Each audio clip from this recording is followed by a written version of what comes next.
평생을 참고 또 참으며 살아오셨습니다. 자식을 위해, 가족을 위해, 체면을 위해 당신의 마음은 늘 뒷전이었지요. 그런데 이제 60을 넘기니 문득 이런 생각이 듭니다. 나는 언제쯤 내 마음대로 살 수 있을까? 법구경에는 이런 말씀이 있습니다. 자신을 먼저 바른 길로 인도한 뒤에 남을 가르쳐라. 이제는 당신 자신을 먼저 돌보셔도 됩니다. 오늘 이 시간 더 이상 참지 말아야 할 5가지를 함께 살펴보며 남은 인생을 진정 당신의 것으로 되찾아 보시기 바랍니다. 오늘 함께 나눌 이 지혜가 여러분의 마음에 작은 등불이 되기를 바랍니다. 이 영상이 꼭 필요한 인연에게 전해질 수 있도록 구독과 좋아요로 동참해 주세요. 여러분의 클릭 한 번이 길 잃은 중생에게 부처님의 지혜를 전하는 복된 통로가 될 것입니다. 여러분 한번 생각해 보십시오. 당신은 지금까지 얼마나 많은 것을 참아왔습니까? 젊은 시절에는 먹고 살기 위해 참았고 중년에는 자식들을 위해 참았습니다. 직장에서도 가족 안에서도 친구 관계에서도 늘 당신이 한 발짝 뒤로 물러섰습니다.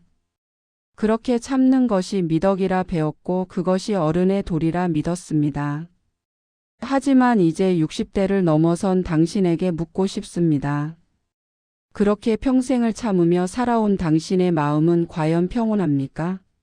아니면 어딘가 응어리진 채로 묵직하게 가라앉아 있지는 않습니까? 말하지 못한 서운함, 표현하지 못한 분노, 드러내지 못한 슬픔들이 층층이 쌓여 당신의 가슴을 짓누르고 있지는 않습니까? 법구경에서 부처님께서는 이렇게 말씀하셨습니다. 자신을 먼저 바른 길로 인도한 뒤에 남을 가르쳐라. 이 말씀의 의미를 깊이 새겨 보십시오. 자신을 먼저 바른 길로 인도하라는 것입니다. 남을 위해 자신을 희생하는 것이 아니라 자신을 먼저 돌보고 바로 세운 뒤에야 비로소 남을 도울 수 있다는 진리입니다. 많은 어르신들이 이런 말씀을 하십니다. 이제 와서 뭘 바꾸겠어요? 평생 이렇게 살아왔는걸요. 하지만 그것은 진실이 아닙니다. 부처님께서는 80세가 넘어서도 제자들에게 새로운 가르침을 주셨고 끊임없이 변화하고 성장하셨습니다. 나이는 변화의 장애물이 아닙니다. 오히려 지금까지 쌓아온 지혜와 경험이 있기에 지금이야말로 진정한 변화를 이룰 수 있는 가장 좋은 시기입니다. 우리가 오늘 함께 살펴볼 내용은 단순히 참지 말라는 이야기가 아닙니다. 무작정 화를 내고 불평하라는 것도 아닙니다. 그것은 또 다른 극단일 뿐입니다. 부처님께서 가르치신 중도의 지혜는 이것입니다. 자신을 소중히 여기되 남을 해치지 않고 자신의 마음을 돌보되 탐욕에 빠지지 않는 것입니다. 지금부터 우리가 함께 나눌 5가지는 당신이 더 이상 참지 말아야 할 것들입니다.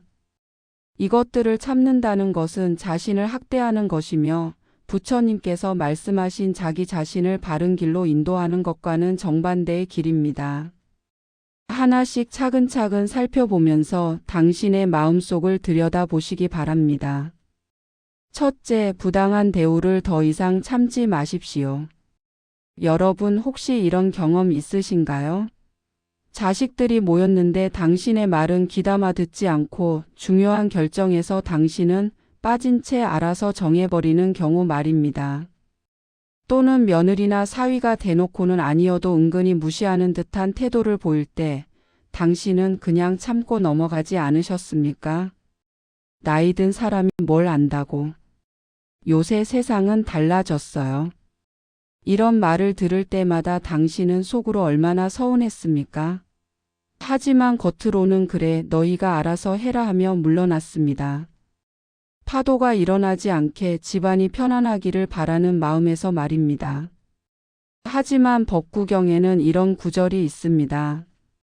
어리석은 자가 자신의 어리석음을 안다면 그것으로 현명한 것이다. 어리석은 자가 스스로 현명하다 여기면 그야말로 어리석은 것이다. 이 말씀이 오늘 우리에게 주는 의미는 무엇일까요? 자신이 부당하게 대우받고 있다는 것을 아는 것, 그것이 바로 지혜의 시작이라는 것입니다. 당신이 부당한 대우를 참고 넘어간다고 해서 상황이 좋아지지 않습니다. 오히려 당신을 대하는 사람들은 그것이 괜찮다고 여기고 더욱 당신을 가볍게 여기게 됩니다. 그리고 무엇보다 당신 자신의 마음속에 원망과 서운함이 쌓여갑니다. 겉으로는 평온한 척하지만 마음속에서는 끊임없이 되뇌입니다. 내가 이렇게까지 해줬는데, 나는 평생 희생했는데, 부처님께서는 분명히 말씀하셨습니다. 자신을 먼저 바른 길로 인도한 뒤에 남을 가르쳐라. 자신을 제대로 대우하지 못하는 사람이 어떻게 남에게 바른 길을 가르칠 수 있겠습니까? 당신이 당신 자신을 존중하지 않는데 어떻게 다른 사람들이 당신을 존중하기를 기대할 수 있겠습니까? 부당한 대우를 참지 않는다는 것은 화를 내거나 싸우라는 뜻이 아닙니다. 차분하지만 분명하게 당신의 입장을 표현하는 것입니다. 나도 생각이 있어. 내 의견도 들어줘. 나를 이렇게 대하는 것은 옳지 않아. 이렇게 말하는 것이 결코 이기적이거나 잘못된 것이 아닙니다. 오히려 그것이 자신을 바른 길로 인도하는 첫걸음입니다. 둘째, 하고 싶은 말을 더 이상 참지 마십시오. 여러분은 평생 얼마나 많은 말을 삼키며 살아오셨습니까? 직장에서는 상사에게, 집에서는 배우자에게, 자식들에게 하고 싶은 말이 목구멍까지 올라왔다가도 그냥 삼켜버리셨습니다. 괜히 말했다가 일 커지면 안 되지. 내가 참으면 되는 일인데. 이렇게 생각하며 말입니다. 하지만 그렇게 삼킨 말들은 어디로 갔을까요? 사라진 것이 아닙니다. 당신의 가슴 속에, 목구멍에, 뱃속 깊이 응어리가 되어 남아 있습니다. 한의학에서는 우라병이라고 하고 심리학에서는 억압된 감정이라고 합니다. 부처님의 가르침으로는 이것을 번뇌의 씨앗이라고 부를 수 있습니다. 법구경에는 이런 말씀이 있습니다. 어리석은 자가 자신의 어리석음을 안다면 그것으로 현명한 것이다. 어리석은 자가 스스로 현명하다 여기면 그야말로 어리석은 것이다. 하고 싶은 말을 참는 것이 현명한 것이라고 착각하지 마십시오. 그것은 단지 갈등을 미루는 것일 뿐입니다. 여러분 잠시 생각해 보십시오. 지금까지 당신이 참았던 말들 중에서 만약 그때 했더라면 상황이 달라졌을 것 같은 말이 있지 않습니까? 하고 싶은 말을 한다는 것은 무조건 당신의 생각을 주장하라는 뜻이 아닙니다.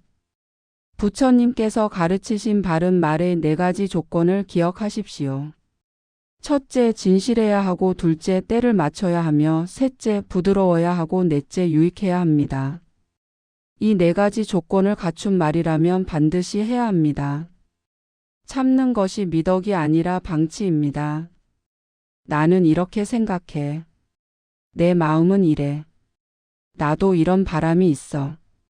이런 말들을 부드럽지만 분명하게 표현하십시오. 60대가 넘은 지금 당신에게는 그럴 자격이 충분합니다. 아니, 자격이 아니라 의무입니다. 자신의 마음을 솔직하게 표현하는 것, 그것이 바로 자신을 바른 길로 인도하는 것입니다. 셋째, 몸의 신호를 더 이상 참지 마십시오. 여러분 혹시 이런 적 없으신가요? 허리가 아픈데 나이 들면 다 아프지 뭐하고 넘어가고 소화가 안 되는데 약 먹으면 되지 하며 무시하고 잠이 안 오는데 누워 있으면 되겠지 하며 방치하는 경우 말입니다. 젊었을 때는 좀 무리해도 금방 회복됐습니다. 밤을 새워도 끼니를 거르고 이래도 몸이 금방 원상태로 돌아왔습니다. 하지만 이제는 다릅니다.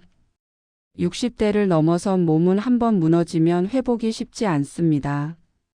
작은 신호를 무시하다가 큰 병으로 이어지는 경우를 우리는 주변에서 너무나 많이 봅니다. 부처님께서는 우리의 몸을 4대가 화합한 것이라고 하셨습니다. 땅, 물, 불, 바람의 4가지 요소가 모여 이루어진 것이라는 뜻입니다. 그리고 이 네 가지가 균형을 잃으면 병이 생긴다고 하셨습니다. 몸의 신호를 무시한다는 것은 이 균형이 깨지고 있다는 경고를 외면하는 것입니다. 법구경에서 부처님께서는 이렇게 말씀하셨습니다. 자신을 먼저 바른 길로 인도한 뒤에 남을 가르쳐라. 몸을 돌보는 것이 바로 자신을 바른 길로 인도하는 가장 기본입니다. 아픈데 참는 것은 인내가 아니라 무지입니다. 피곤한데 억지로 버티는 것은 끈기가 아니라 자기 학대입니다. 몸이 보내는 신호에 귀 기울이십시오. 아프면 쉬고 피곤하면 자고 배고프면 먹고 답답하면 산책하십시오. 이것은 게으름이 아닙니다. 오히려 자신을 제대로 돌보는 지혜입니다. 건강한 몸이 있어야 자식들도 돌볼 수 있고 손주들도 볼 수 있으며 부처님의 가르침도 실천할 수 있습니다. 많은 어르신들이 이렇게 말씀하십니다. 병원 가봤자 나이 탓이라고 하던데 뭐. 하지만 그것은 핑계입니다. 요즘은 나이가 많아도 얼마든지 건강하게 사실 수 있는 시대입니다. 중요한 것은 작은 신호를 놓치지 않고 제때 대처하는 것입니다. 넷째, 자기 시간을 양보하지 마십시오.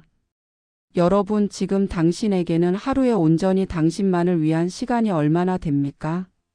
아침에 일어나면 손주 돌보느라, 집안일 하느라, 이것저것 심부름하느라 하루가 다 갑니다. 그리고 저녁이 되면 녹초가 되어 쓰러져 잡니다. 그렇게 하루하루가 지나갑니다. 손주를 봐주는 게 당연하지 뭐. 며느리도 힘들 텐데 내가 도와줘야지. 아들이 바쁘다는데 내가 좀 해줘야지. 이렇게 생각하며 당신의 시간을 내어줍니다.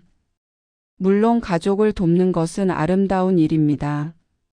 하지만 그것이 당신의 모든 시간을 차지해서는 안 됩니다. 법구경에는 이런 구절이 있습니다. 어리석은 자가 자신의 어리석음을 안다면 그것으로 현명한 것이다. 어리석은 자가 스스로 현명하다 여기면 그야말로 어리석은 것이다. 자신의 시간이 없다는 것을 알면서도 계속 양보하는 것, 그것이 과연 현명한 것일까요? 당신에게는 당신만의 시간이 필요합니다. 아침에 일어나 차분하게 차 한 잔 마시는 시간, 좋아하는 책을 읽는 시간, 산책하며 생각을 정리하는 시간, 친구들과 이야기 나누는 시간, 연불하고 경전을 읽는 시간. 이런 시간들이 당신의 하루에 반드시 있어야 합니다. 그래도 손주가 나를 찾는데 어떡해. 자식들이 바쁜데 내가 안 하면 누가 해. 이렇게 생각하실 수도 있습니다. 하지만 생각해 보십시오. 당신이 늘 다 해주면 자식들은 영원히 당신에게만 의존하게 됩니다. 당신이 당신의 시간을 지키는 것은 자식들에게 독립심을 키워주는 것이기도 합니다. 월요일과 수요일 오전은 내 시간이야. 오후 2시부터 4시까지는 내가 쉬는 시간이야. 이렇게 분명하게 경계를 정하십시오. 처음에는 불편해할 수 있습니다. 하지만 당신이 확고하게 지키면 가족들도 곧 익숙해집니다. 그리고 오히려 당신을 더 존중하게 됩니다. 자신을 먼저 바른 길로 인도한 뒤에 남을 가르쳐라. 부처님의 이 말씀을 다시 한번 새기십시오. 당신 자신을 돌보는 시간이 있어야 당신이 가족을 제대로 돌볼 수 있습니다. 고갈된 우물에서는 물을 길어낼 수 없습니다. 당신의 마음과 몸이 충만해야 다른 사람에게도 줄 수 있습니다. 다섯째, 마음의 아픔을 더 이상 참지 마십시오. 여러분 혹시 요즘 마음이 공허하거나 외롭다고 느끼신 적 있으신가요? 자식들은 바빠서 연락도 잘 안 하고 친구들은 하나둘 떠나가고 배우자와는 할 말도 없어진 것 같고. 그래서 혼자 있는 시간이 점점 길어지는데 그 시간이 편안하기보다는 무겁게 느껴집니다. 많은 어르신들이 이런 마음의 아픔을 숨깁니다. 나이 들면 다 그런 거지 뭐. 남들도 다 힘들 텐데 나만 힘든 게 아니야. 자식들한테 짐 되고 싶지 않아. 이렇게 생각하며 혼자 사귀십니다. 하지만 그렇게 사귄 슬픔은 독이 되어 당신의 마음을 좀먹습니다. 부처님께서는 고통을 인정하는 것부터 가르치셨습니다. 사성제의 첫 번째 진리가 무엇입니까? 고성제, 즉 삶에는 고통이 있다는 진리입니다. 고통을 부정하거나 숨기는 것이 아니라 있는 그대로 인정하는 것부터 시작하라고 하셨습니다. 마음이 아프다면 아프다고 인정하십시오. 외롭다면 외롭다고, 슬프다면 슬프다고, 허전하다면 허전하다고 솔직하게 인정하십시오. 그것은 나약함이 아니라 용기입니다. 자신의 고통을 직면하는 용기입니다. 그리고 그 아픔을 표현하십시오. 자식에게, 친구에게, 상담사에게, 스님에게, 누군가에게 당신의 마음을 털어놓으십시오. 요즘 좀 외로워. 마음이 무거워. 걱정이 많아. 이렇게 말하는 것이 부끄러운 일이 아닙니다. 오히려 그것이 치유의 시작입니다. 법구경에서 부처님께서는 이렇게 말씀하셨습니다. 자신을 먼저 바른 길로 인도한 뒤에 남을 가르쳐라. 마음의 아픔을 돌보는 것이 바로 자신을 바른 길로 인도하는 것입니다. 아픈 마음을 방치하는 것은 결코 강함이 아니라 어리석음입니다. 혹시 필요하다면 전문적인 도움을 받으시는 것도 좋습니다. 요즘은 노인 상담센터도 많고 절에서도 법상담을 해주십니다. 부끄러워하지 마십시오. 당신의 마음을 돌보는 것은 당신이 받아 마땅한 권리입니다. 자, 여러분.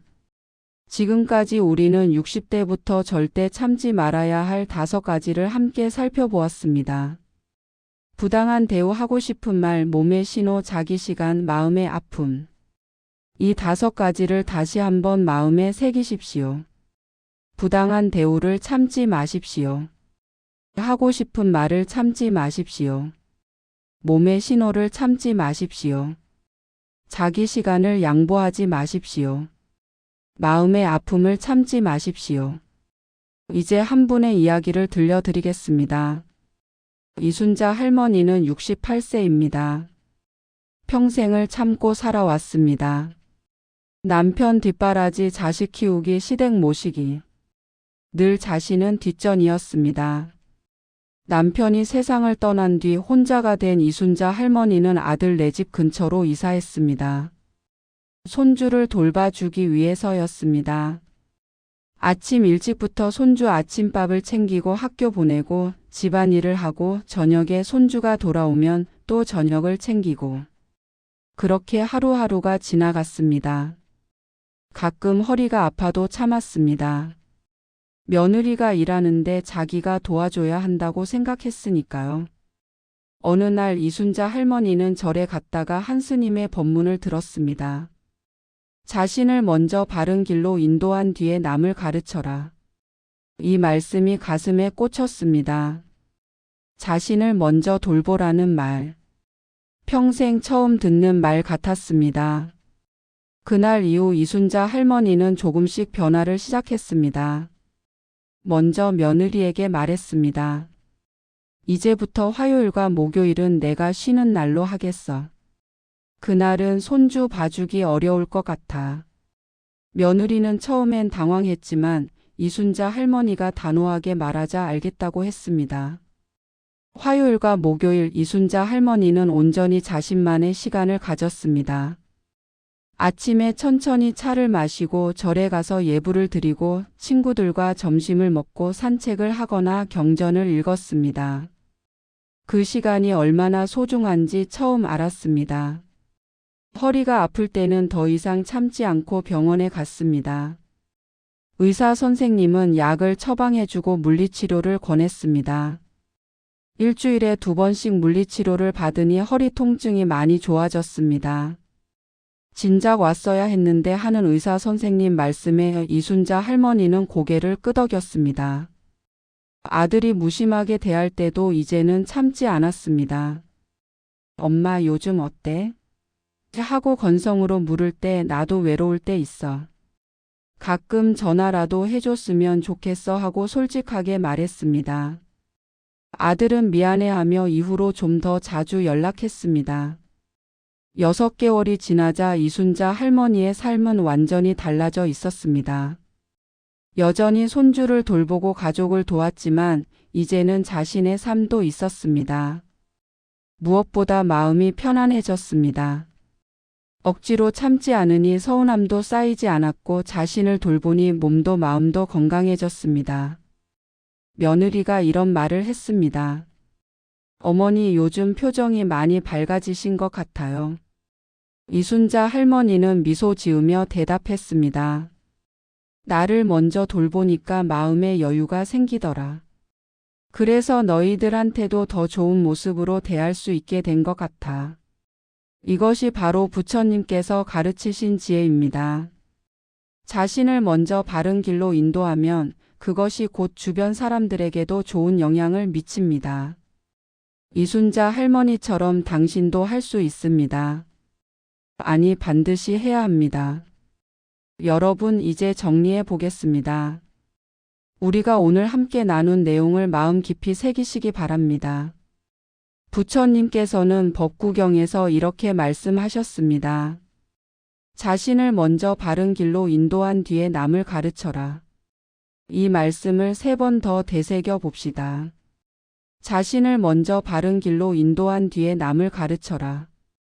자신을 먼저 바른 길로 인도한 뒤에 남을 가르쳐라. 자신을 먼저 바른 길로 인도한 뒤에 남을 가르쳐라. 60대를 넘어선 지금 당신은 더 이상 참지 않아도 됩니다. 부당한 대우를 받으면 부드럽지만 단호하게 거절하십시오. 하고 싶은 말이 있으면 바른 말로 표현하십시오. 몸이 아프면 제때 쉬고 치료 받으십시오. 당신만의 시간을 확보하고 지키십시오. 마음이 아프면 숨기지 말고 도움을 구하십시오. 이것은 이기심이 아닙니다. 오히려 지혜입니다. 당신이 건강하고 행복해야 가족도 행복합니다. 당신이 마음의 평안을 얻어야 주변 사람들에게도 평안을 줄 수 있습니다. 고갈된 샘에서는 물을 길어낼 수 없습니다. 당신 자신을 먼저 채우십시오. 오늘부터 작은 것 하나라도 실천해 보십시오. 당신만의 시간 30분을 만들어 보십시오. 하고 싶었던 말 한마디를 용기 내어 해보십시오. 아픈 곳이 있으면 병원에 가보십시오. 작은 변화가 모여 큰 변화를 만듭니다. 그리고 기억하십시오. 이 모든 것의 시작은 당신 자신을 사랑하는 것입니다. 부처님께서는 모든 중생이 부처가 될 수 있다고 하셨습니다. 그 중생 속에는 당연히 당신도 포함됩니다. 당신은 사랑받을 자격이 있고 존중받을 자격이 있으며 행복할 자격이 있습니다. 더 이상 참지 마십시오. 더 이상 당신을 뒷전으로 미루지 마십시오. 지금 이 순간부터 당신 자신을 가장 먼저 돌보십시오. 그것이 바로 부처님께서 가르치신 자신을 바른 길로 인도하는 것입니다. 그리고 그렇게 당신이 바른 길에 서면 당신의 가족도 주변 사람들도 함께 바른 길로 나아갈 것입니다. 오늘 우리가 함께 나눈 5가지를 다시 한번 말씀드립니다. 부당한 대우를 참지 마십시오. 하고 싶은 말을 참지 마십시오. 몸의 신호를 참지 마십시오. 자기 시간을 양보하지 마십시오. 마음의 아픔을 참지 마십시오. 이 5가지가 당신의 남은 인생을 바꿀 것입니다. 부처님의 자비가 여러분과 함께 하시기를 기원합니다. 오늘 이 가르침이 여러분의 삶의 작은 등불이 되기를 바랍니다. 당신은 소중한 존재입니다. 당신은 사랑받을 자격이 있습니다. 그것을 결코 잊지 마십시오. 오늘 내용 어떠셨나요? 함께 나눈 내용 중 여러분의 마음에 가장 깊이 남은 한마디를 댓글로 남겨주세요. 여러분의 댓글 한 줄이 누군가에게는 큰 위로와 지혜가 될 것입니다. 들어주셔서 감사합니다.